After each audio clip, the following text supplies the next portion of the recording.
Gabba Gabba, hey Drunken Cox fans, this is Hickory the Drunken Underwhelming from the Drunken Under Quarantine Show, and we're here to announce that you have found and stumbled upon our show. We're very happy to have you. If you found this on podcast platforms, you will be sorely disappointed in the magic entertainment. However, the video will be uploaded to YouTube and Facebook. Remember, this show is an adult show, contains adult content. Have fun, stay safe, stay drunk, stay underwhelming.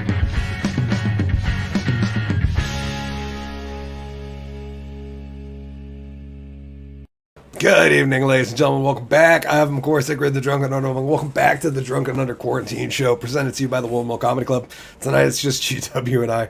We got a lot to talk about. It's going to be like the broadcast. I don't know if we're going to call it that, but it's pretty much what we're going to be doing. But without further ado, let's get the show to going.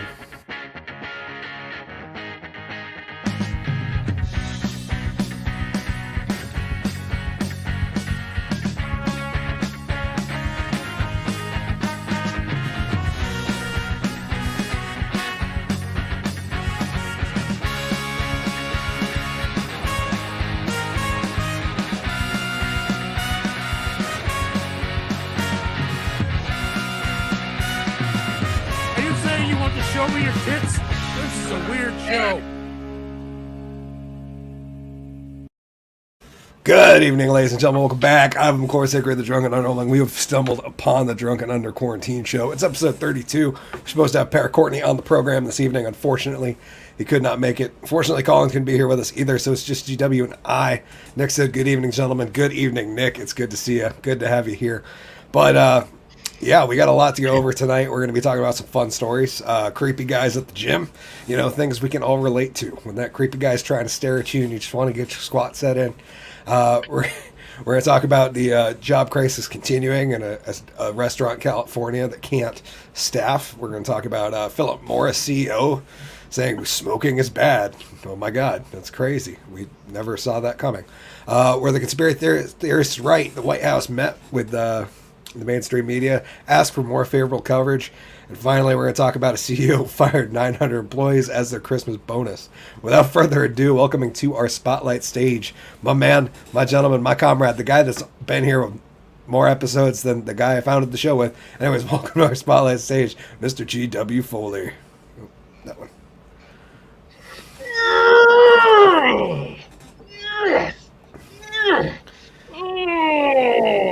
What is up, motherfuckers? It is Wednesday night, and my computer's a little lagging, so my mouth is not moving the same speed as the words coming out of my mouth. Fucking technology. What up, Nick? And hello, Jason. I don't know who Jason is, if Jason is watching. Cool. Yeah. Oh, Welcome. Jason. Jason. Yeah. I know who Jason is. I'm fucking... Yeah, it's been a long day. Finally, the car has come back to my parking lot. Woo! Yes, we got the vehicle. I paid for it, and I drove it around, and the heat was still working, and I was like, oh shit. This is how I'm supposed to fucking travel. I can go places now. This is amazing. I'm fucking excited. School.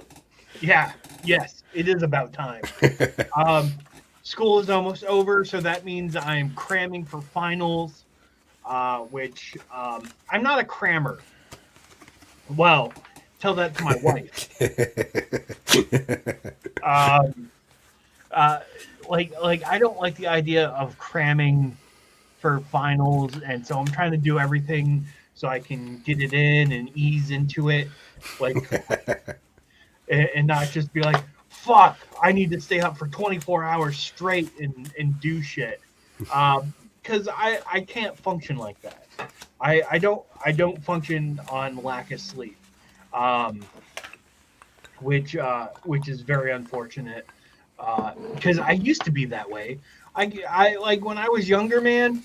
I'd stay up for like 26 hours straight and just be like, all right, cool, let's do some shit. Let's fucking, I'm feeling a little tired. Give me a Red Bull. Crack that baby open. Drink it. A little trucker crack. Fucking trucker crack is great. Like, I I discovered those working concerts. Like, it was these like pills you find at the gas station that like are supposed to give you energy, and there was a picture of a truck on it, and this guy gave them to me, and I was like, "Oh, what are these? Like caffeine pills?" He's like, "Boy, caffeine pills are for pussies. These are what you need to survive." And I was like, "Well, with an accent like that, you're giving me meth right now, and I take it. Just be like, fucking yeah, I'm there." Let's see. I farted in my wife's face accidentally today. And you're like, how do you do that accidentally? I'll tell you. So we have a love seat, and she was sitting on it, and I took my leg and draped it over the back of the seat so my crotch was in her face, and I started gyrating. You know, will this getting a love on, and being like, yeah, you think I'm sexy, baby? Yeah, you like that? Yeah. And all of a sudden, like, I got mid-turn and just went, and her exact words were, "Oh my God, you just farted in my face," and got all indignant about it. Like clearly, I didn't mean to fart in your face. It was just the gyrating. Like how, like I want to have sex with her. Like that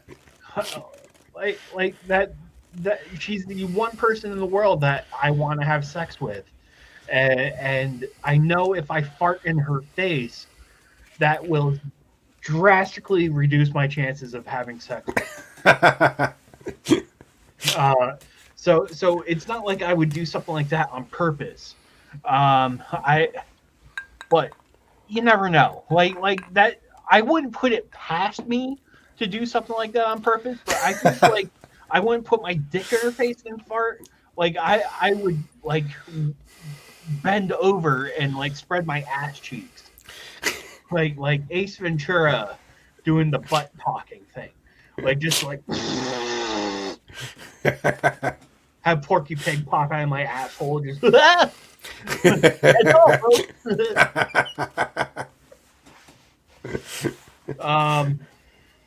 Yeah,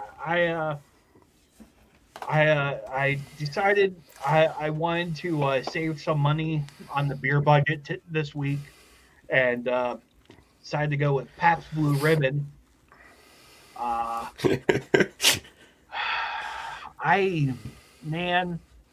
I'm regretting my decision. Like, I did see a 6-pack of Rolling Rock, which I haven't had Rolling Rock in a while, but at least with like PBR, you can't tell when it's skunked because it's already naturally skunky. But like Rolling Rock skunks easily, and I don't know. I never had it in the cans, but I always drank it in the bottles, and I was like, oh, you can get skunked ones very easy because they're fucking stupid and use green bottles. Everyone knows if you're gonna use bottles, use brown. Don't use clear like Corona. Don't use green like Rolling Rock or Heineken. Or all those fucking German beers. You use brown glass. Like that is something that like Coors Light and Budweiser have down pat. Like they know their shit. Like I actually almost got Bud Light, which I know certain people in the audience will be like, "Oh, Bud sucks." No, it doesn't. You can say you don't like Bud, but you can't like compare. Like it is the most popular beer brand, if not one of the most popular beer brands in all of America. You don't get that way without being a shitty tasting beer.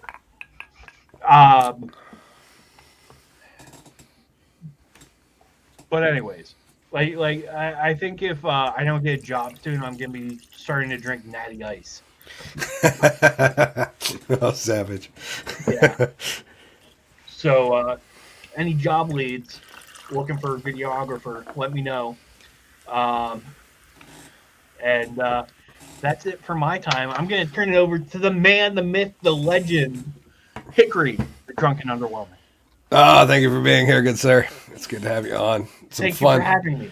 It's good to have you here. Because if not, I'd be solo. This would be a weird show.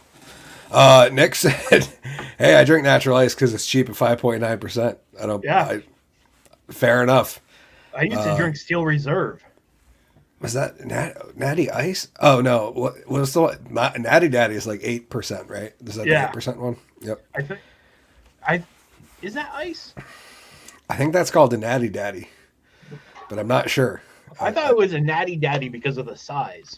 Oh, maybe. I know one of them's 8% though. There's a natural ice one that's 8%. Hey, Kevin said, "Is it just the two of you?" Yes, it is, Kevin. Yep. Yes, it is. Fortunately, we had a full show earlier today, and that slowly fell apart.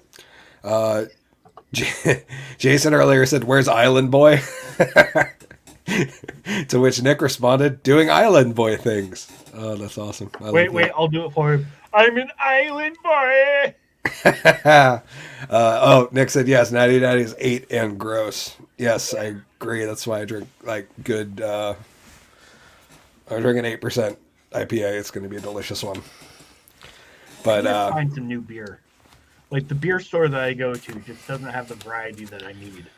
Unfortunately, all the really nice ones are really expensive. But sometimes you gotta make that sacrifice. Anyways, without further ado, the big news of the week is I'm positive about COVID.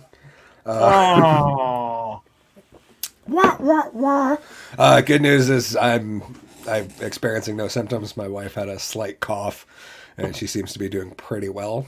And her worst side effect is boredom and excessive work calls. And mine is getting a lot of stuff done around the house. It's been, I'm not going to say it's been a good time, but it has not been all that bad. And I'm kind of on COVIDcation. So tonight's the first real Drunken Under Quarantine show, as I won't be leaving my house again for what's today, the 8th. I got like another 6 or 8 days before I can actually do anything. So send beer all the way to Hickory. Yes, if you need something to do, if you want to airdrop a supply of 4-packs of doubles on the porch, that'd be greatly appreciated. But I will get into a little piece of magic. I figured I probably should do one, although I didn't. Nick said alcohol will cure it. And the beautiful assistant said watching him do laundry and dishes was sexy. Yep, laundry. I did dishes. Yeah, I've been a good husband. Oh. Yep. But G-Dubs, I'm gonna have you select a card out of the pack. I'm just gonna have you say stop. You can change your. Oh, I got one with words on it there. Apparently. Stop. I'll just take that bad boy out. Okay. Stop. Sorry. That one. Yeah. That's good. You like this card? I do. Okay, so we're gonna write something on there to identify it as your card, and hopefully my Sharpie works, because that would just be a topping of the day. We got a 7 of diamonds, and as usual, G-Dubs, I don't want you to give me your name, but something that I wouldn't have thought of before the show. Pussy lips. There we go. I mean, I might have thought about them, but I wouldn't have in that framing, I suppose. I am so glad we don't do a show for kids. We should though. That would be. they could learn so much. But that's legible enough. Okay. Yeah. We're just gonna. I see your pussy lips. We're gonna put that down in the middle of the deck, and this is a old classic that lots of magicians do. And usually they snap, but fortunately I have my wand in my hand, and so if I just tap the top of the deck, G-Dubs, and I take off the top card, your card has risen to the top, right? Oh, wow. Kind of works like that. So Yeah. we could do it again if I was to take your card, push it in about halfway down. I could then show you that, your card was not the top card or the card under the top card. But if I was to give it a little smack with the wand, I got to work better at my wand handling skills when I'm at the deck.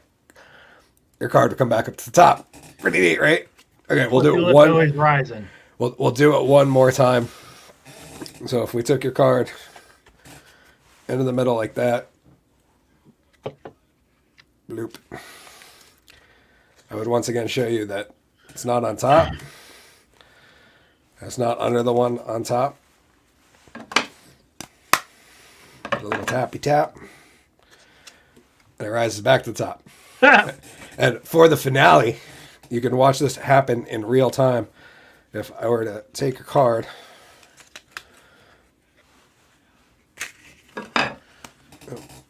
put like a pretty good, got the wrong one. God damn. There we go. Okay. Took a card and put a good bend in it.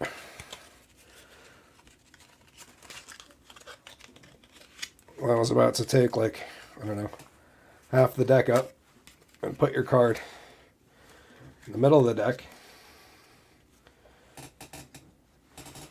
As soon as that card popped, you'd be able to watch it go. Oh.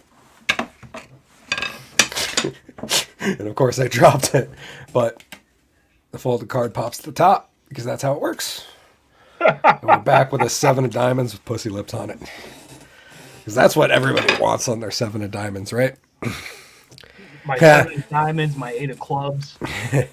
Nick said, would well, could he be Hickory the drunken under quarantine if he did get it? If he didn't get it? Yeah. If he couldn't get it. Now, unfortunately, my magic powers did not protect me from the power of the coof. But, things seem to be pretty all right. No real complaints. It's been, it is what it is. I'm being a hero by staying home, and that's what I just keep telling myself. It makes myself feel better for all the people at work that are pissed off that I'm not there right now. That's the I'm the hero for staying home because I don't have a job. I am not spreading my disease. That's right. Or diseases. Yeah. Well, there are some I'm spreading. Without further ado, you ready for that part, G-Dubs? Fuck yeah, let's go jarring. Woo!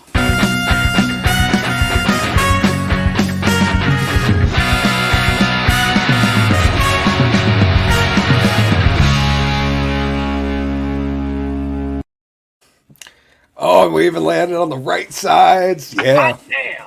Woo! We got a new background, new overlay. Welcome to the show, ladies and gentlemen. Of course, Hickory the Drunk and Underwhelming. That's GW Foley. It's kind of weird in here now. That's just the two of us. I don't know. I think I might like this too much. That's Hickory. And that, God damn it. And that's GW. We'll get that. Just practice. Yes. We'll have to work on it. We'll be doing off stream practice. You didn't get the syncopation right. Do it again. Like we're a high school band or something. Well, that we have to tell them that we were originally going to bring instruments. Yes, but unfortunately, still have my instruments stored at my parents' house from moving and haven't brought them back. And obviously, I'm not dropping by there right now. So, but I have a good reason when my mom's like, "Why won't you visit?" Yeah, it was great. We had to cancel one side of the family's Thanksgiving because other people had it, and then I didn't have to go to that family's side of Thanksgiving for Christmas because we had it. So yeah, it saved us some family gatherings, that's for sure. And they said there wouldn't be any positives. Oh, there's positive. That's right. Yes, like testing positive.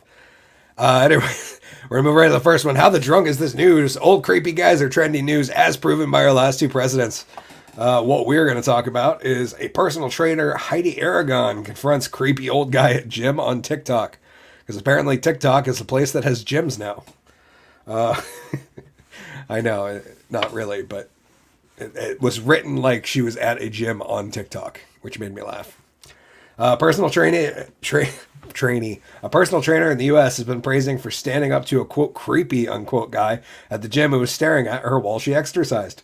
Heidi Aragon, who posted on social media under the handle at #FitWithHeidi, shared the clip on her TikTok caption, "Don't sit there and tell me you're not doing something when I have proof." In the video, she put her phone on a bench to film herself while doing squats, before stopping when she spotted the man walking over. This creepy old guy at the gym kept coming over and staring at me, she explained. So I told my husband, and he came over there and worked out next to me. Her husband's presence, though, did little to deter the other man, who continued to stare at Heidi. "I thought he got the picture. I attempted to do my set, then I got fed up and went over and addressed him," she added. And this was a screenshot of a TikTok, so it's like way bigger than it should be, because there should be an image on a phone.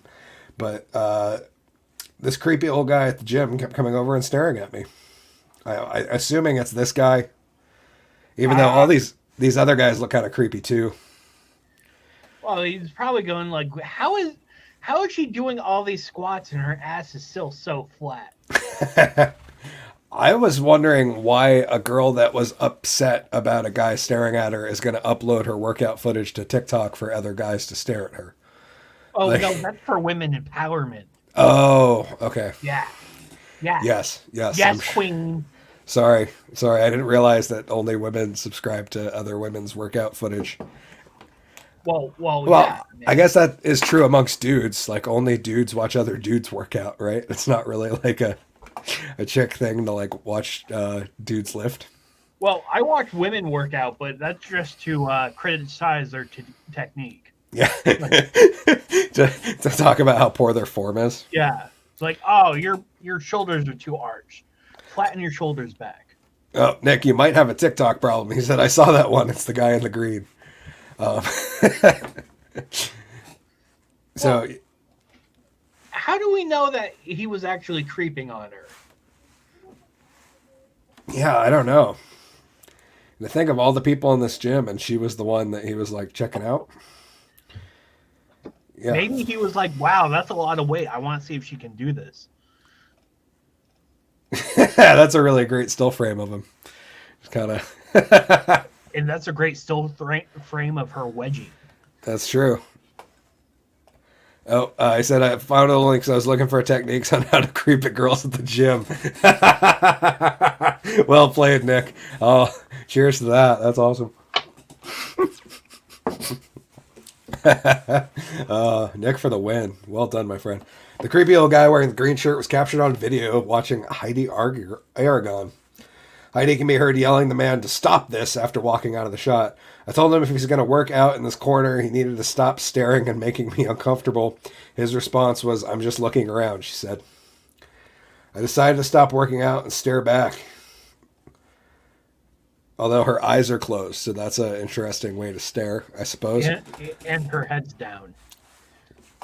Nick said, Nick for new constable. Okay, I'm in. I'd vote for you, Nick. Nick, what did you think after watching the video? Was this dude actually creeping, or was it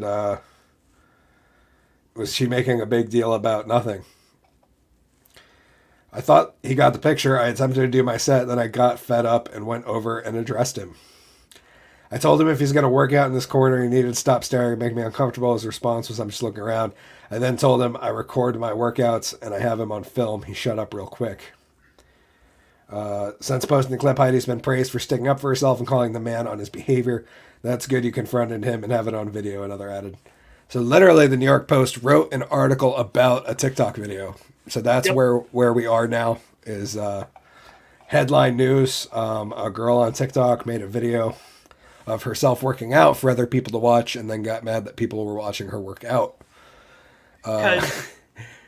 Because there is nothing else more important in the world going on.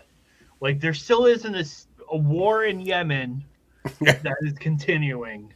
There's about to be a war between Ukraine. Yeah, there's about to be a war between Ukraine and Russia. China's about to invade Taiwan. Yeah, we're talking about TikTok. The the beautiful assistant said, "I never know where to look at the gym." That's a good point. I could see the beautiful assistant staring at some ass.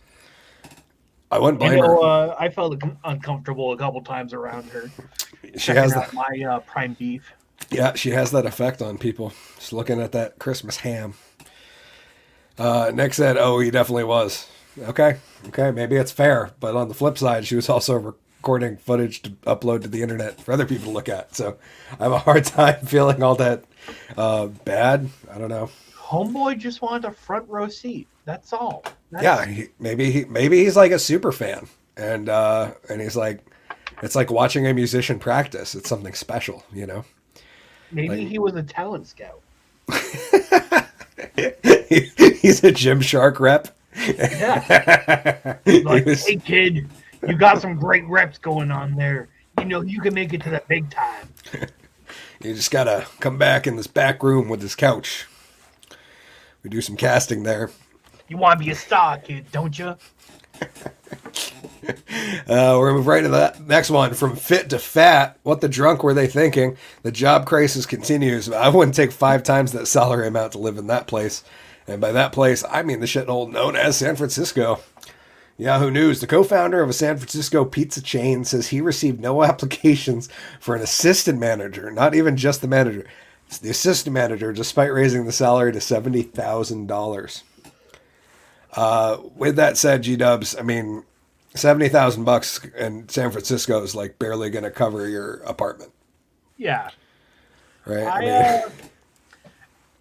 As someone who has been a manager of a pizza restaurant before, I don't, even if it was around here, I don't think I would take it. I would say fuck that noise. I like pizza too much to deal with it every day. And fuck living in San Francisco. I don't want to get robbed for $1,000 or less. Nope. I don't want to play hopscotch over human feces and syringes. That doesn't sound like fun to me. Human feces, I can deal with. This was from the last segment. Nick said, just wanted a good fart in his face. Oh, let's call back to GW said earlier. That's well done, my friend. Well done. In the article, they say assistant managers are becoming increasingly difficult to hire, per the Wall Street Journal. One co-founder of a pizza chain said he didn't receive any applications for the role in 10 months. It's nuts. He even upped the annual salary for the position to $70K and still had no success. They say businesses across many industries are finding it extremely hard to retain workers and fill roles amid the labor shortage in the U.S. But according to the Wall Street Journal, one particular role has been even more challenging to recruit for: assistant manager, because nobody wants to be the top bitch. Like that's the role. Like there's the top guy, and then you're his underling, and nobody wants to do that. But according to the Wall Street, the co-founder of Square Pie Guys. Which, by the way, if you have square pies, you're a fucking asshole. Yeah. Yeah, is that how they do pizza out west? I hope not. I'm hoping that's just the one thing that they do, because they're like, oh, this is gonna be new and different. We can do a square pie like we did at lunchtime in high school. Like the more I learn about this place, the more I never ever want to go there ever again. The co-founder of Square Pie Guys, the San Francisco pizza chain, said he filled an assistant manager role for months, or tried to fill it for months and had to give up. The job is seen particularly as thankless, overworked, and underpaid, full stop, said Danny Stoller told the publication. Everybody knew this. Why is this news? Stoller said he advertised the position in November 2020 and didn't receive any applications from a qualified candidate. He even raised the annual salary to over the 10-month period. It was advertised from $55 to $70K. After 2 months, said he changed the role to general manager position. Applicants shot up, and the company recently extended an offer to one candidate. So yeah, they basically... Oh, sorry, the article wasn't pulled up for that section, but that'll be all right. Basically, he had to change the title. And then somebody was stupid enough to take the job. For the same amount that they could have got as an assistant manager. Yeah, with somebody to fall back on and blame for their mistakes. Yeah. So that person is a real asshole. Nick said no one wants to be in charge of anyone but themselves anymore. Yeah, I agree, man. It's too much responsibility. And for the most part, it's not worth it generally. Uh, but yeah, I was trying to think about before the show how much money it would cost for me to be willing to live in San Francisco. And like first off, you got to cover like the house, like a place to live, and you're probably gonna have to drive like I don't know, an hour just to have a reasonable place to live. I mean, the average San Francisco rent's like $2,000 to $3,000 for like a 2-bed, 1-bath. So, yeah. I mean, you're already at like $3K. You're already spending $36,000 just on rent. On top of all your other utilities, like that's well over half your salary for a good position. Like, why does anybody live there? Nick said, too much stupid and out in the world. Yeah, that's probably why people still live in San Francisco. I'd imagine. Well, I would rather have them live here or live there than come here. This is true. This is true. We have enough San Francisco type people here already. I don't need their smugness of like, oh, I lived in San Francisco. Fuck you. Like that South Park episode where like yeah. farting in wine glasses. All the 8-year-olds are doing acid. Yeah. Yeah, it's a good time. From talking about one crappy place to another, let's talk about the UK. Wrong one. Sorry. Philip Morris CEO says smoking is bad, and they'll stop selling cowboy killers in Europe. I guess there's no cowboys left to kill there. Or was there ever? I think that's an American thing. I don't know. Yeah, Philip Morris are like American. Philip Morris International CEO says cigarettes should be banned, and the company will stop selling Marlboros in the UK within a decade. Philip Morris International CEO Jacek Alzak sounds suspiciously like ballsack, I must say. Check out my Alzak. Yeah, that's a great last name. Has spoken out against cigarettes.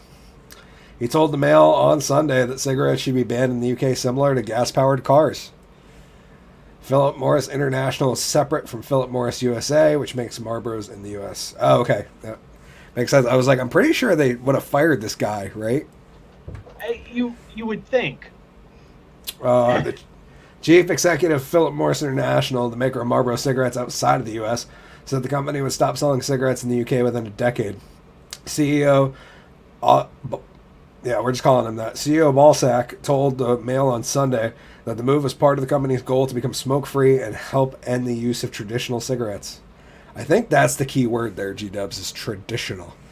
Alsack also called on the UK government to outlaw cigarettes within a decade, comparing them to gas-powered cars, which are set to be barred from being sold in the country starting in 2030. So they're actually banning gas-powered cars by 2030, which I think is almost the bigger story. That seems like a very rash, fast decision, and it's going to be hysterical because they're not going to be able to keep up. How are they going to like you wouldn't even be able to have like I don't know the rules, like when they say that they're going to ban gas powered cars, but like what about classic cars? Do you no longer have those? We got to send them all to America. It's such a shame. Yeah. Well, and if you take care of it, a car can last 20 years. Yeah. At least. Especially if you don't live in a place like here where there's salt every winter and all that stuff. Yeah. You live in a moderate climate that's good on vehicles. Yeah, you can get a lot of time out of them. So, like, yeah, I don't know. Fuck the UK. Anarchy in the UK. Break the laws, baby. Made me wonder, like, I feel bad for all the dudes who own gas stations over there that are just like, oh, we either go out of business or get electric pumps. But, like, the guys, electric pumps. What kind of jackass am I? I just said electric pumps. They're going to, like, pump electricity into the car. I'm like, no, dude, the guys have already put the Tesla stations in. Like, the guys that have owned gas stations for 30 or 40 years are going to be screwed. Well, here's the thing. Like, what if they find a better alternative for gas powered vehicles? So what if there's like a car, like say like hemp, like make like a hemp gasoline. Yeah, or biofuel. Yeah, Because I like thought that was going to be the thing that revolutionized the industry. Instead, we're going with electricity, which is mildly unreliable. And ooh, like I'm gonna we, burn some coal to make electricity so I can power my green car. there was this really great photo I saw of a Tesla charging station with a big ass fucking diesel generator sitting next to it. That was like, like that was their backup charging system was to fire up a diesel generator. I was like, this is like this is the antithesis of green energy right here. Is it's like, well, I wasn't burning the fossil fuels, so I, it's like, did you ever watch The Good Place? I don't think I've ever seen that. It's a good show, and there's a scene in it where uh, the whole process or the basis of the show is everyone goes to hell Okay. because of decision making, and but like every step that you take that you would think would be a good step, like buying vegetables for dinner, was actually a bad step because of like uh, immigrant labor costs Oh, and that's stuff like funny. that. And like everything you did just amplified like a bad step. So you went to hell for it. So everybody went, Yeah. huh? And that's what I think about with like electric cars is like, yeah, it's good for this one thing, but we're in a fucking war in Afghanistan for cobalt, which is a major part of fucking uh, electric cars. You need that for Yep. and the mining that has to happen for it, All that and mining equipment that's run by diesel. fossil fuel. So like every step that you take towards an electric car is like 5 steps back for fucking the environment. Just get a horse. Nick said my car runs on water, man. Oh, well done, Nick. Well done. He also said, so today it's a reality show. Yeah. Yeah, Yeah. basically. That's my theory, and I don't know if I've said this on the show before. I've told a couple of people this in like my personal life, but my it was Hickory's conspiracy theory that the reason there's a labor shortage in the U.S. is because the rapture already happened, right? And all the good people. So what happens during the rapture is all the people that are going to heaven leave the earth, and they go to heaven. And you would think, well, Hickory, you got to be wrong because we'd remember if a bunch of people just went missing all of a sudden. Like, but no, that's part of the rapture is that all the people that are still left, all their memories of the people that left are erased when they leave. So we'd have no idea. But all of a sudden there would be a ton less people.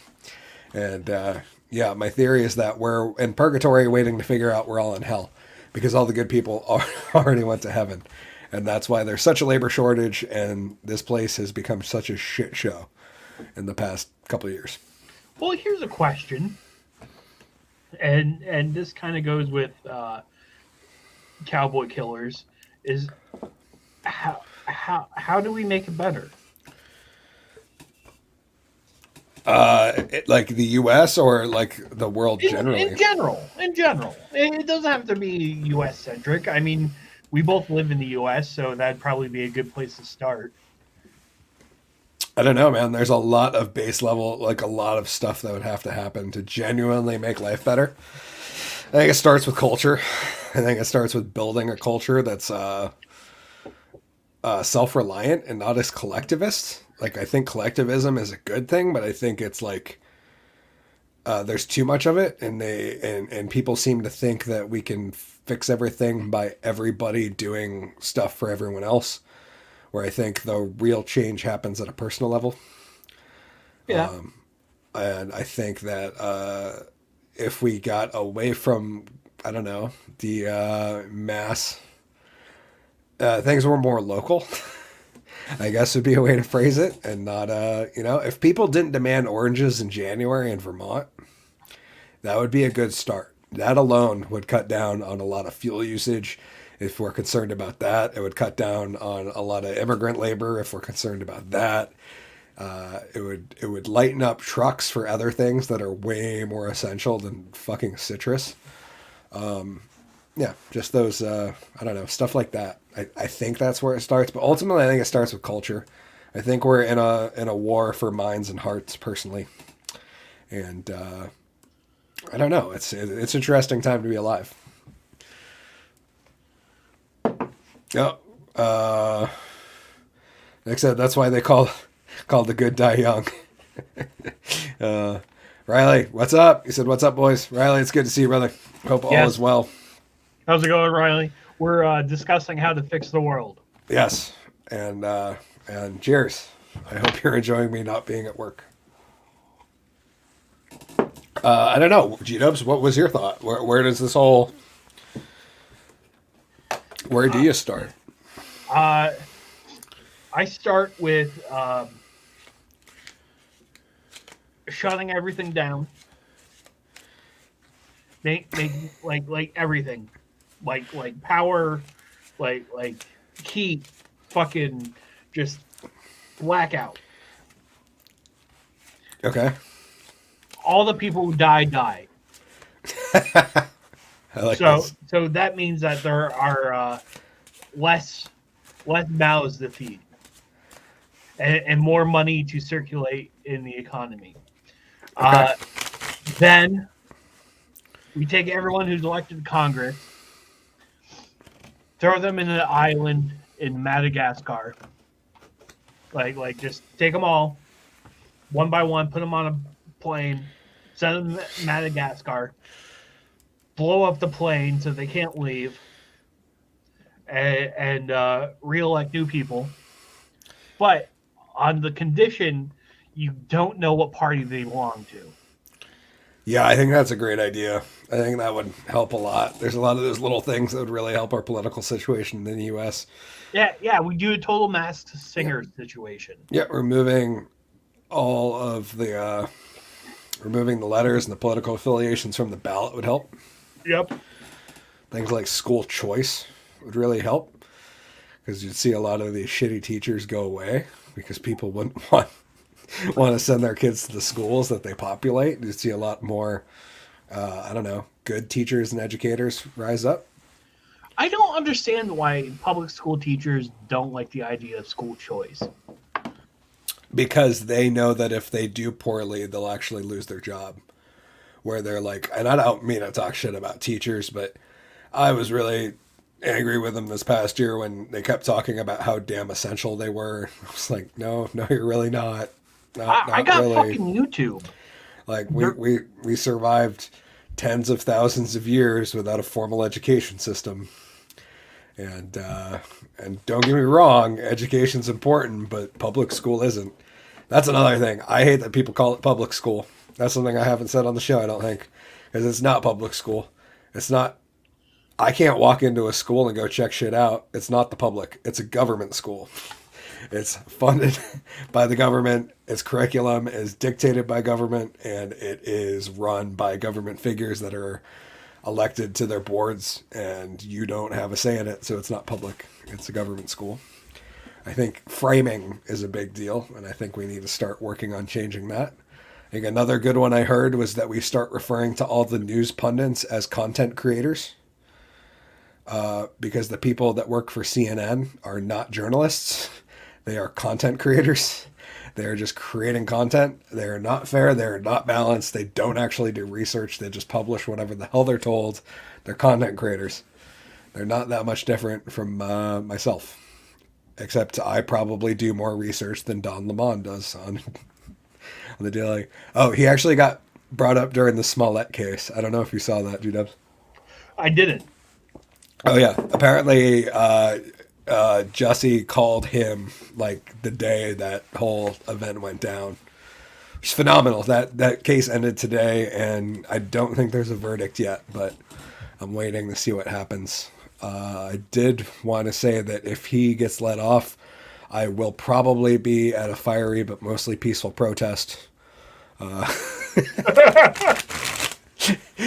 protesting the decision. Because if anybody is guilty I've ever seen, this dude is... not that I really wanted to get into that, but yeah.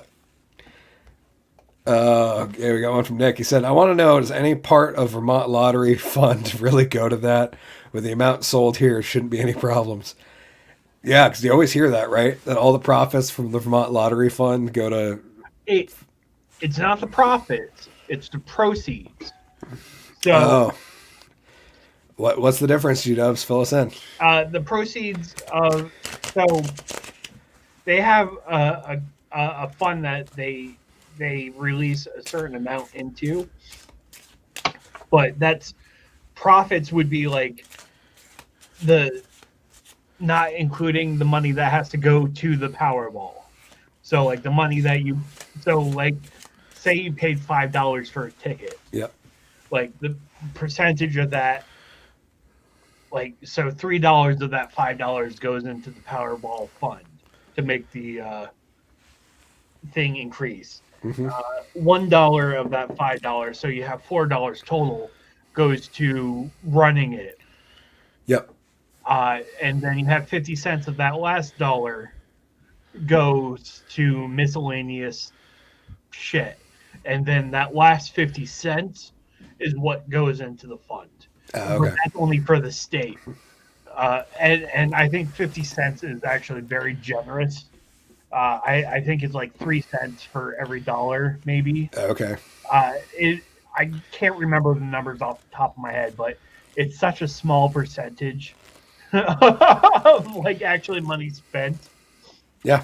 Like, it's not like I paid $15 in tickets and $15 of that is pure profit, so it goes to the educational fund. Yeah, but you would hope that, like, at least, I don't know, a quarter of it maybe, would be like You they would have think, but it set up. doesn't. Well, and that's what, and honestly, and I know we're getting way off topic. Whatever. It's just the you and me show. We're just having fun. That's the kicker with like marijuana taxes and shit like that I'm worried about when we actually get a market in Vermont is how much, because they're talking about like the funding of like health education and stuff like that for using that for the taxes, which is 20% I think. Yeah. Which is outrageous. Yeah, that's what it is in Massachusetts, is 20%. That's such a fucking crazy. outrageous price. And they know they can get away with it. Which is stupid because that's how black markets form. Which there is still a marijuana black market in most states where it's legal. I think primarily for that reason. Yeah. If you want to do away with the black market, you have to make it affordable. Yeah, Not something that fucking rich yuppies can come up and be like, oh, I'm going to buy some weed because it's legal here. Yep, that's for true. I'll move right into the next one before we get off topic too much more. This has been fun, though. I'm having a good time, G-Dubs. CEO fires 900 employees over a Zoom call just before the holidays, but it gets better.com. Oh! Yeah, I thought that was pretty good. I came up with that myself. CEO fires 900 employees on pre-holiday Zoom call. What an asshat. I really love this this dancing, what are those things called? Hula girl? The hula girl with the "you're fired" sticky. Hold on. About 900 employees of real estate company Better.com were asked to attend a Zoom call on Wednesday, but rather than offering a holiday message to the workers, CEO Vishal Garg delivered a 3-minute speech informing attendees they were terminated effective immediately. Videos of the Zoom call have been posted on social media networks and YouTube, with a source familiar with the company verifying the authenticity of its recordings.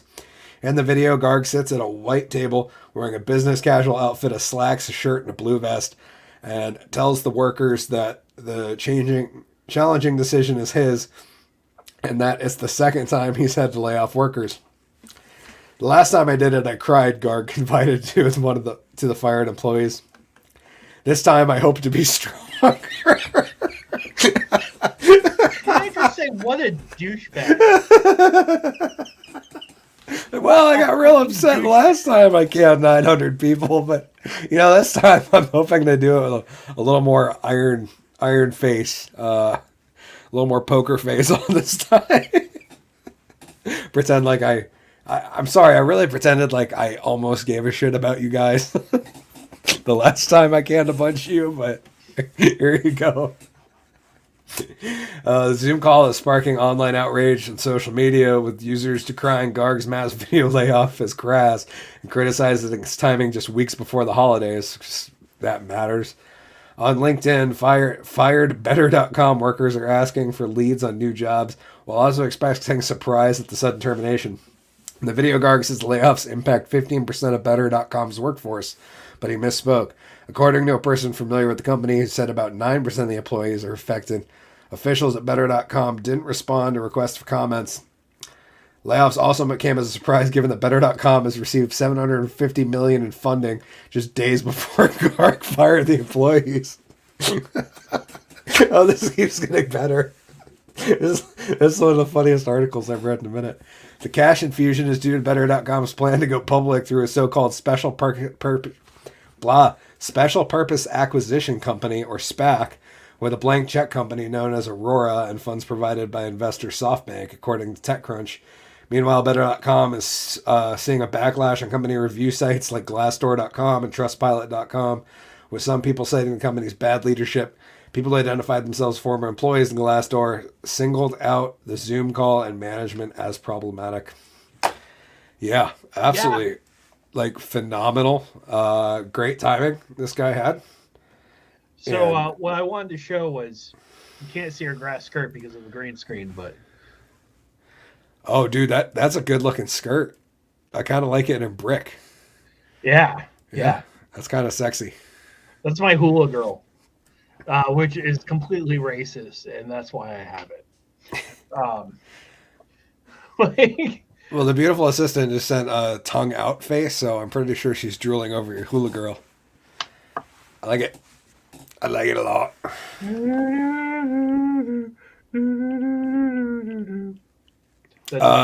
G-Dubs, is this how you would can 900 people?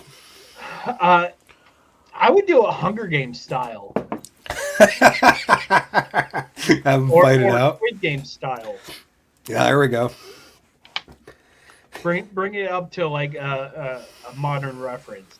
Like, put them all in the field, and like the one person that like completes the games gets to keep their job. The rest are fired. It's completely bullshit to do that. And like, I the worst part is I understand why he did it. The fact that like he needed the money to make the business look more profitable, so that's why he laid off 900 people.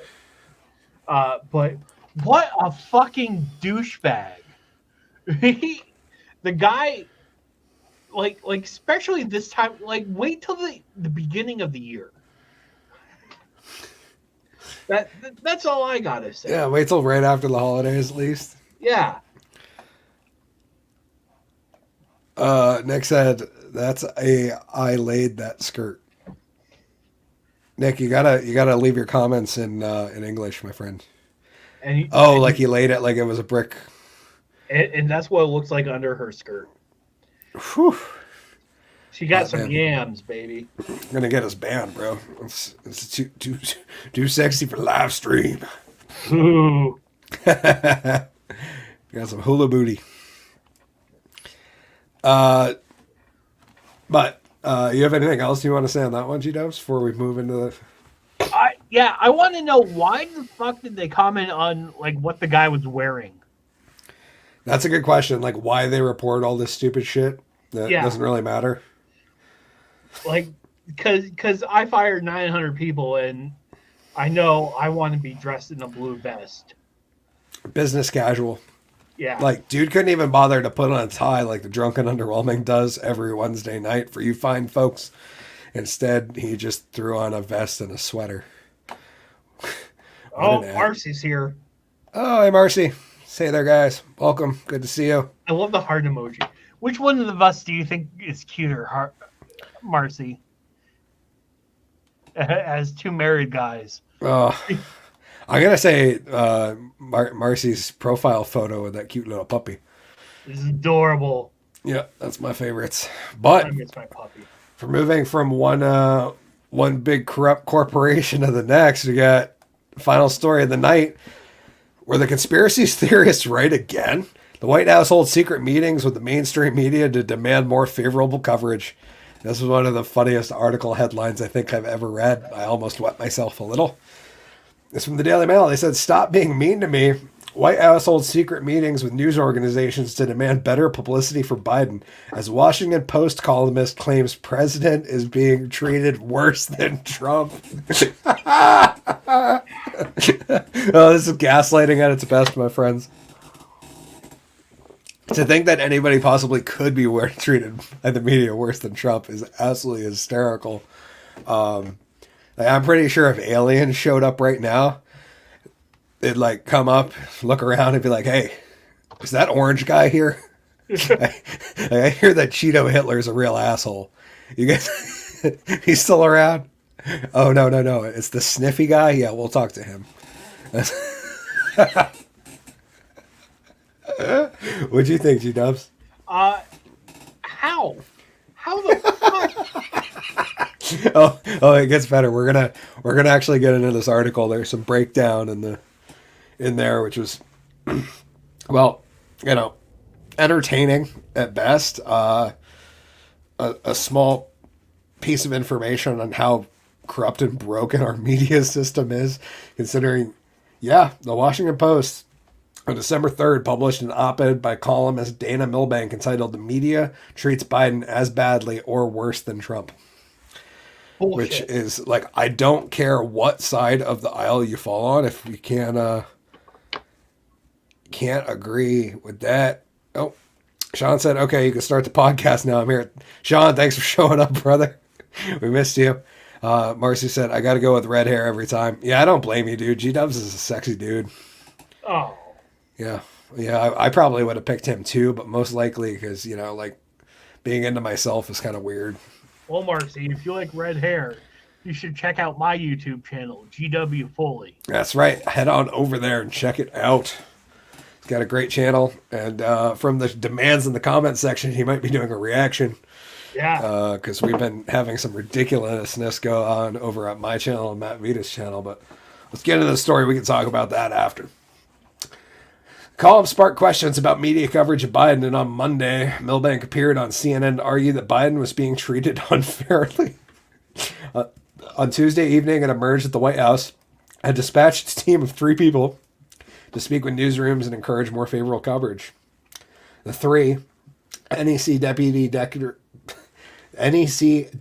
Directors David Clement and Bharat Ramamurthy, along with Port's envoy John Porcari. Sorry, awful with names, don't care. Have embarked on a PR campaign, CNN reported. Some on social media agreed that the coverage of Biden was unfair and the news organizations were just hunting for sensationalism, but others laughed it off.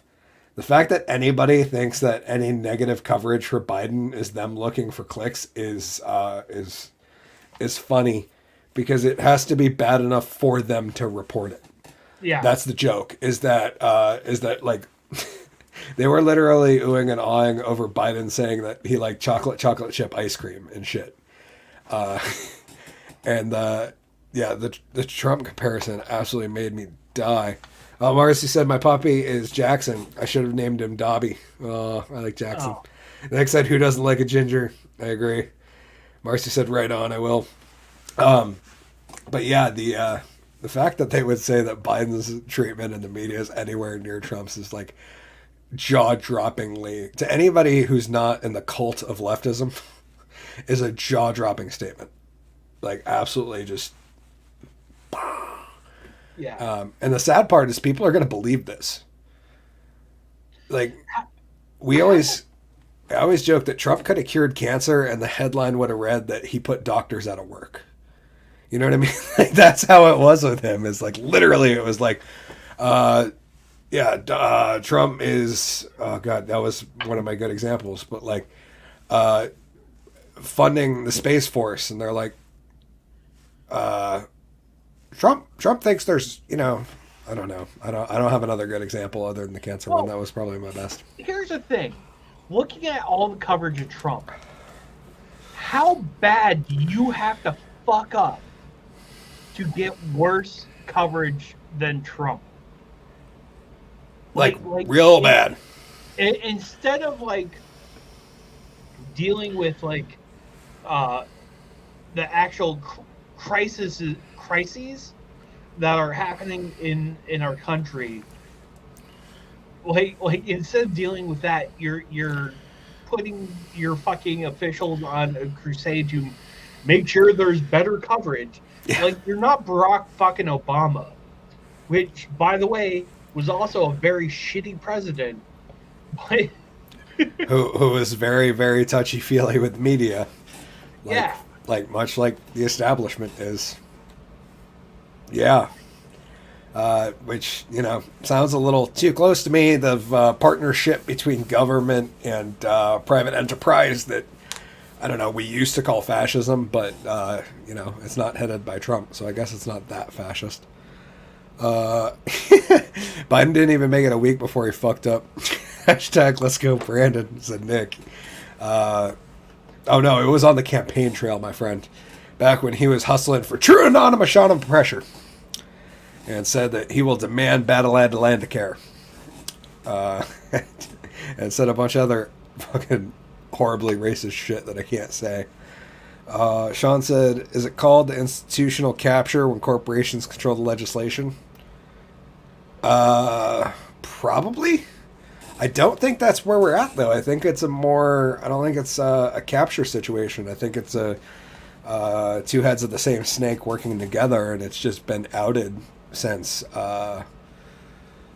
Trump was in office. And like, as I said to my left friends, and they all think I'm stupid, but I'm right, is that Trump didn't create the corruption in the media and in our system. It just exposed it because they hated him so much. They couldn't report anything positive about the man, and it made a lot of people like me that used to look at CNN and be like, oh, okay, that's probably reasonable, to then watching a speech he gave and then watching them run a completely different headline with a completely different story with a 10-second clip of what he said in an hour-long speech, for me to be like, oh, have I been lied to like my entire life by the media? Because this is blatant lying right here. And there was a lot of those. Well, and I think the Trump thing covers, like, it exposed a lot of the tricks that we have because we have this hyperactive news cycle now. Yeah, where, 24/7.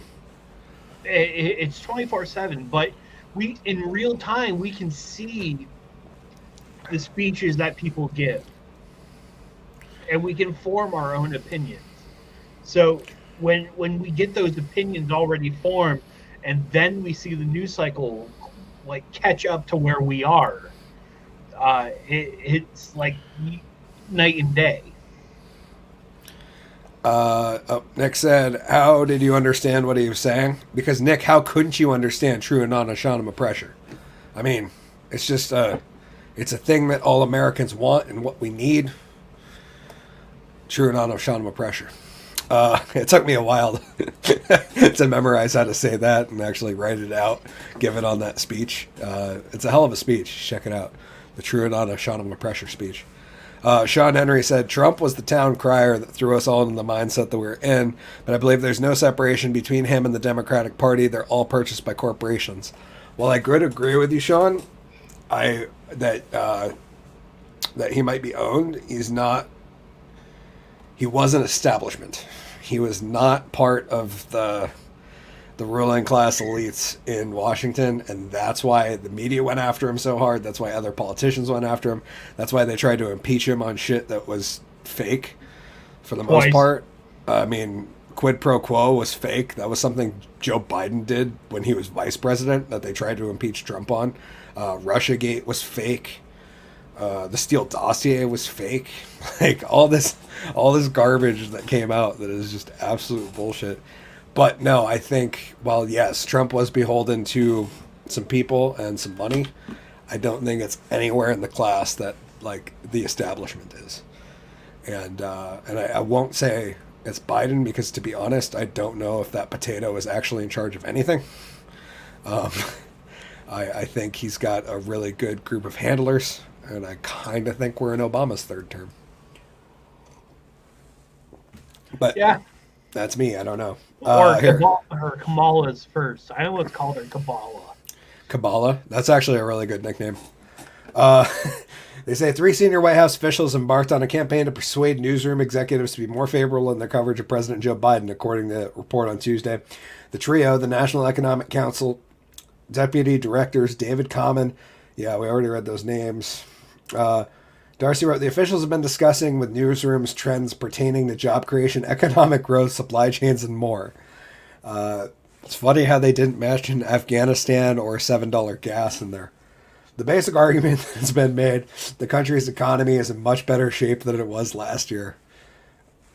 Laugh, laugh. I'm told the conversations have been productive with anchors and reporters and producers getting to talk with officials. Because this doesn't sound like state media happening underneath our eyes. The lobbying came as on December 3rd, a Washington Post columnist called Dana Bash wrote an op-ed, the media treats Biden as badly or worse than Trump. Here's proof. He said that the grown suspicion about the torrent of negative headlines about Biden and commissioned a study. He asked Forge AI, a data analytics unit of the information company Fiscal Note, to look at 75 news websites ranging from newspapers to wire services and political publications to do a sentiment analysis of the 200,000 articles by searching for adjectives. Milbank said Forge's Forge.ai's data. Oh, What? Okay, I'm sorry, guys. They're on to us. We're exposing too much truth. No, and I clicked the link. God damn it. Now they want me to drive electric. Gee knows what happened. God damn it. Okay, sorry. We're getting back. Okay. Too much truth was being laid down. Milbank said Forge.ai's data showed the media was treating Biden worse than it had Donald Trump. My colleagues in media are serving as accessories to the murder of democracy. Dude. Dude.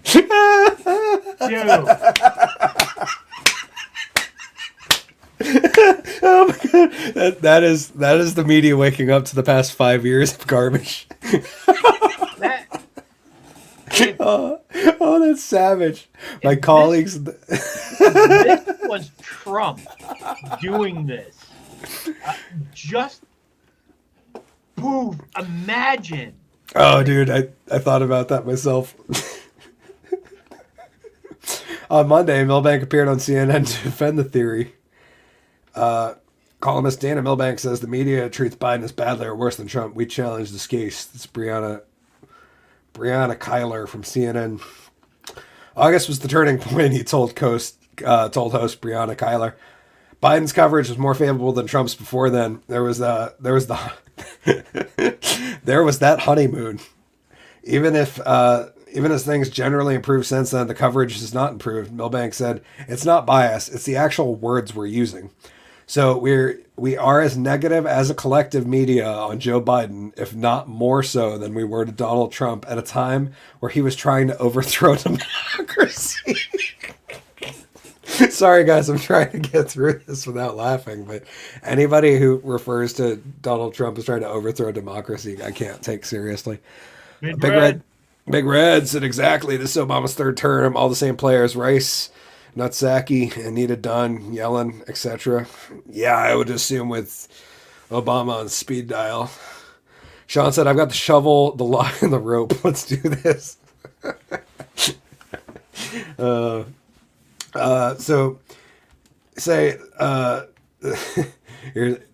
was negative as collective in Joe Biden, if not more so than we were to Donald Trump at the time he was trying to overthrow democracy. That is a tremendous indictment of the whole industry. Milbank said journalists working in the U.S. need to do soul searching and see what we are delivering to people. Dude. That's the only thing I can say is, dude. Oh my God. He said there's a real problem when we're being just as adversarial because a guy doesn't pass a bill as we are when a guy is trying to overthrow democracy. Like these people take themselves so seriously. Milbank's article was greeted with approval from the highest levels in the White House. Ron Klain, Biden's chief of staff, tweeted in with the comment, submitted for your consideration. The outrage by the three has perhaps paid dividends. At the end of November, the Columbus Dispatch published an op-ed under the headline, "Opinion, it's time to give Joe Biden his due." Yes, he's done so well. So much. William DeRoe, a guest columnist at the paper and former treasurer of the DNC, detailed how under Biden the economy was booming. The pandemic was being successfully combated. I'm living proof. Companies were thriving and households were benefiting. Notwithstanding many naysayers, under President Joe Biden's administration, the United States economy is not just back on track to tremendous growth, but thanks to a number of legislative and administrative measures on its way to being less trickle-down and more bottoms-up, as found by pizza makers getting paid $70,000. Wired columnist Virginia Heffernan, who was vocally anti-Trump through his time in office, tweeted on Sunday, Biden has the highest job creation rate of any president ever. Bullshit. Yeah. Oh, that's awesome. Oh, Big Red's got some funny comments in here. Let's see. Said journalist to Trump, "Why are you racist and a fascist?" Journalist to Biden, "What kind of ice cream is your favorite?" That's very true. It's very true. John Favreau, former speechwriter for Barack Obama, who runs media company Crooked Media. And also the director of Iron Man. Told his 1.4 million followers they should read an article written by his co-founder Dan Pfeiffer entitled "The Dangers of the Democratic Doom Loop." Favreau said this is very much worth reading. Only two choices here: give in to the doom and give up, or keep trying to fight our way through it. The former guarantees a bad outcome, the latter offers us a chance. I feel like I'm reading a whole different article all of a sudden. On Monday, MSNBC's Ari Melber warmed to the theme of Biden being treated unfairly, tweeting, while the AP reported on the sluggish jobs report under President Biden, they called a similar number of under Trump robust. I think that's probably because we were in completely different times. Yeah. And if you're adding that many jobs to an amazing company or to an amazing economy, it's great. If you're adding that many jobs while 8 million people a month are quitting their jobs, it's not so good. I don't know, just saying. Great. Oh, yeah, they showed it right there. Biden has the highest job creation rate of any president ever, from Virginia Heffernan. What is that, 588,000? While Trump lost 59. Dude, that's crazy. He only lost, I'm assuming this is 1,000, only lost 59,000 jobs, even though he was in presidency for a year of COVID, or 9 months. That's pretty insane. Let's see. Sean said, definitely booming for the highest earners. The banks and pharmaceuticals and the military complex have worked in so much money. It's absolutely insane. Yeah, I kind of wish I worked for a company like Pfizer right now, just because they claimed like $14 billion in profit last year. Not too shabby. Yeah, they're doing all right. This is very much worth reading. Blah blah blah. And they share a bunch of tweets because that's what news is nowadays. I was trying to find it. There's a list of. Oh no, maybe not. I was hoping. AP reported the sluggish jobs report under Biden. They called a similar number robust. So this is the AP going from February 28th, 2018. U.S. employers added a robust 200,000 jobs in January. U.S. employers added a sluggish 210,000 jobs in November. And as much as I hate to agree with the AP, if you look at the time dates on these, February 2nd, 2018 to December 3rd, 2021, I'm pretty sure he was supposed to add like 500,000 jobs in the month of December. And we were expected to add like 150 back in February of 2018. Yeah, it's absolutely hysterical that people believe this garbage. Sean also said if this was a political issue of America, the same game plan would not be implemented worldwide. Just saying. That's why we got test sites, Sean, like Australia. CNBC's Tom Frank also on Monday wrote an op-ed entitled "Wall Street Economists Are Confident Biden's Build Back Better bill will become law and boost infrastructure firms." Well, he is good at making infrastructure people rich, like his brother. Frank wrote in glowing terms about Wall Street's confidence in the administration's sprawling climate, healthcare, and education bill. Why are those things together? That's like a real question, right? Yeah, I don't understand that. Administration's sprawling climate, healthcare, and education bill. Like, why are we tackling those three things in a single bill? We should have separate bills for separate things. One would think. You know, let's have a bill about military spending. Not include fucking everything under the sun, including educational spending, in that. It's bullshit ways to pass bullshit laws. Yep. Period. Oh, there's some rich tweets in here. It's Eric Jem. All the MSM does nowadays is give into opinions for the sake of ratings.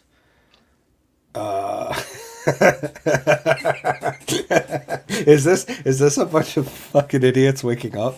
Is that what we're seeing? A bunch of people realizing that these people have been corrupt as hell for a decade now, and they're just finally like clicking?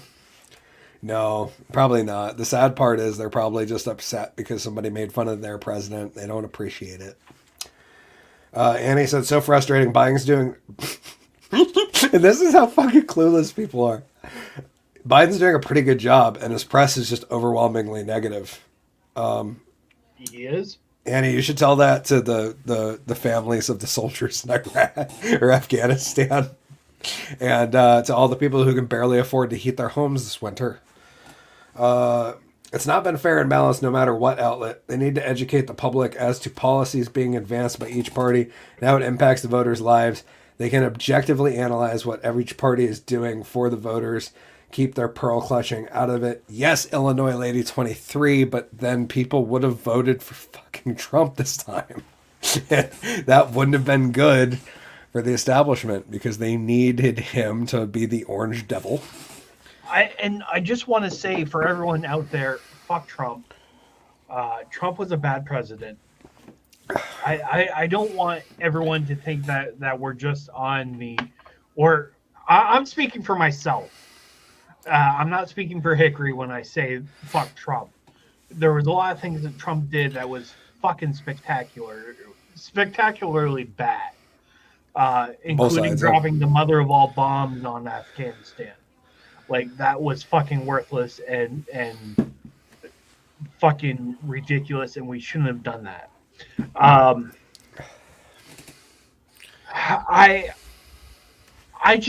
weep for the future of this country.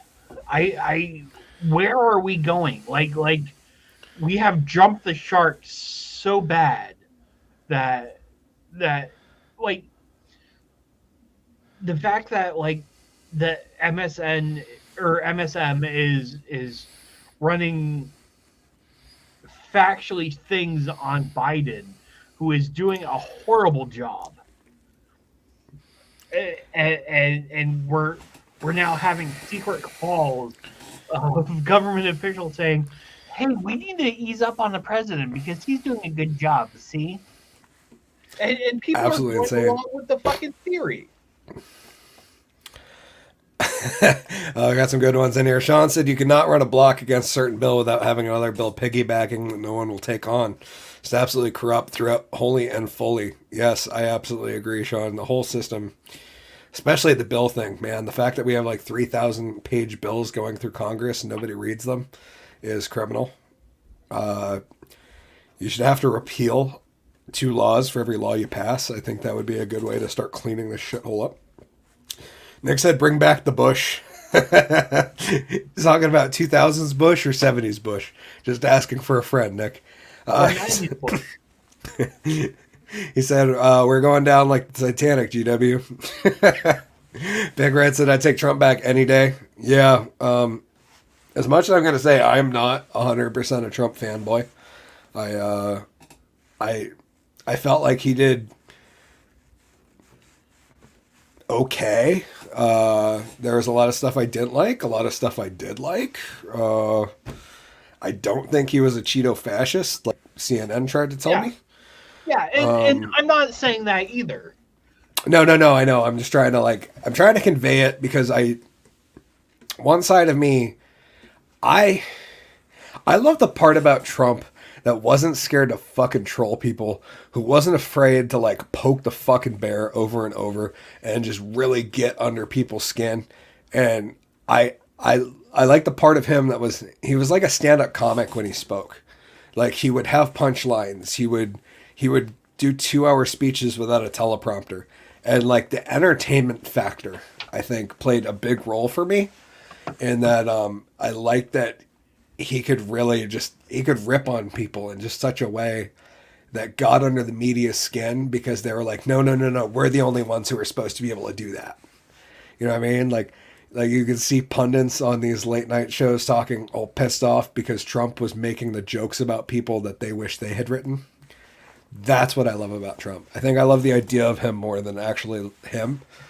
And yeah. Sean said, my hope is to use humor and shame to bring our country back together by pointing out hypocrisy and ignorance. Good work, Sean. Keep it up. Jason said, I would have Clinton back. At this point, I don't know, man.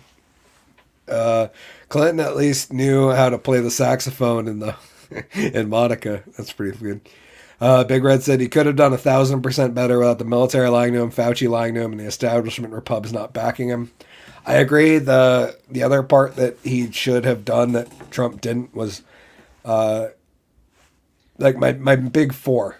My big 4 or 5, right? Would been he should have pardoned Snowden. Yeah. He should have pardoned Assange. He should have made weed federally legal.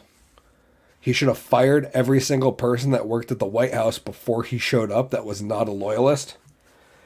And he should have pulled out of Afghanistan while he was still president just to show everyone how we end wars.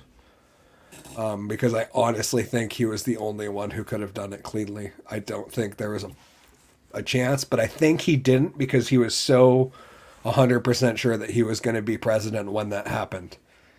Is my personal thought. Is that like that's why the troop pullout was happening under Biden, is I think Trump did that because he thought he was still going to be in office.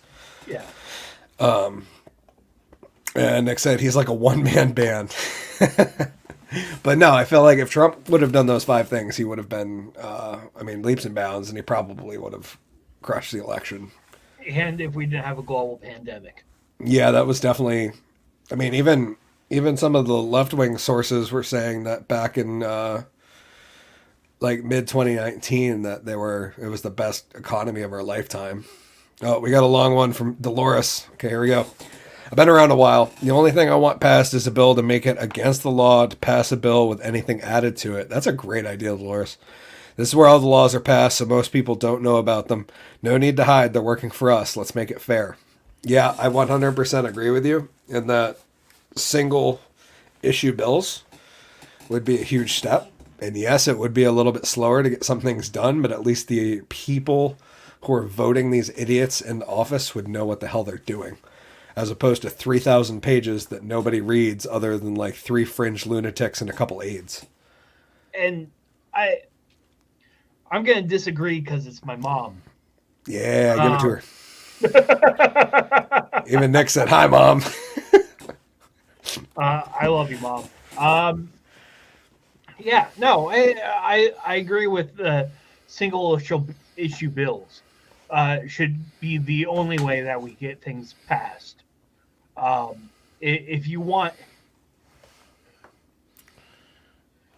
well, and her other comment, yeah, if we had single issue bills, that wouldn't be a problem because they show us who voted for what. Because I'm pretty sure you can look up Congress votes, right? Yeah. Who voted for what? So that is publicly available. But when you have 3,000 pages of bullshit and 10 lines that matter, it's hard to judge what people are actually, it's really easy to be like, yeah, I'm for example, let's go out on a ledge. The environment and green energy is the most important thing to me. And then you see that, if you could actually read an entire bill and realize that, yeah, while they got a few more windmills or a couple more solar panels, they're also helping fund, I don't know, a 10 coal plants to make sure Texas doesn't freeze again. You'd have an idea of what's on the table. Jason brings up a great point. He says, Hick Foley for president and VP. Not a bad idea. And I think we run it. Get so assassinated. I know, but it would be so funny because we'd be able to sling so much mud. Yeah. Because we wouldn't have to care. You know what I mean? It would just be like, be up on the debate stage. Like, you know what? Fuck you. I would love to hear a political candidate just fall. No. Shut your mouth. Shut your mouth. You're lying. That would be awesome. I miss that. I would actually have an earpiece with friends fact checking for me back behind the counter so that I could call them out on their shit as it went on. God damn, we got some good comments. Sean said, using the internet should be an absolute must in future legislation decisions, in my opinion. The people need to be more involved. If I can trust a bank with money over the internet, why not my vote? I agree. That's the simplest solution I can find. On the flip side, I also don't know if voting should be that easy. I think you should have to want to in order to do it. I don't know. That's I have a weird thing there where I don't think everyone should vote. I only think people who are invested should. And just giving everyone a ballot. Everyone should be invested, though. No, I agree, but the issue is that a lot of people who are stupid and aren't invested and believe the garbage from CNN saying that Biden's treated worse than Trump are the ones voting. And that's sad. You should, I don't know, there should be some type of, I don't know, minimum bar that makes it just difficult enough that, you can't just walk into your living room and have 6 people fill out their ballots and take them in for them. Big Red said, doesn't matter. They don't read the bills anyways. Like Pelosi said, we have to pass it so we can see what's in it. Yeah, I remember that. That was pretty good. Colin said, Jason said, Colin would be a good speaker. He would be funny. As much as I agree, we would hire I know Dave Smith has said it, but I would hire Michael Malice as our press secretary because I would love to watch him destroy the media. It would be absolutely hilarious. And his trolling would be absolutely phenomenal. We probably have to put Alex Jones on some board of something too, just to piss people off. That would make me really Board of happy. Education. Yeah. Make the kids learn about how gay the frogs are. Nick said Hickory pulls out a card trick. Yes. Yeah, I would do. That's how I would end every press conference. Is I would make a signed card appear under a journalist chair. But there would be a mouse trap under other journalist chairs so that if I was drunk enough at the end of the press conference, I'd tell the wrong one and they'd get snapped and it would be awesome. I'm going to make those people dance. That's going to be my deal if I'm ever president, is that those people are going to have to work for their money. Anyways, you got anything else to get out before we get on out of here? I really have to rock a piss. Yeah, me too. Thank you guys for joining us. Please follow GW at... Did I do it right? Nope. This guy over here, sexy man. Send all the hate mail to Reggie Britton. Amen. Big Red, Sean, Dolores, Nick, Jason. Marcy. Riley, Marcy. Thank you guys all for joining us. Please follow GW Foley at Foley Kills and on YouTube at GW Foley, where he might be doing a reaction to Hickory reacting to Nicholas Narbottom, reacting to Hickory, reacting to Nick, reacting to Hickory's reaction of Nick's promo. I don't know. It's gotten confusing. Sean said, sorry I missed most of the show, guys. Cannot wait for next week. We will see you then. Sean will be on the program next week. Thank you for reminding me, Sean. Episode 33.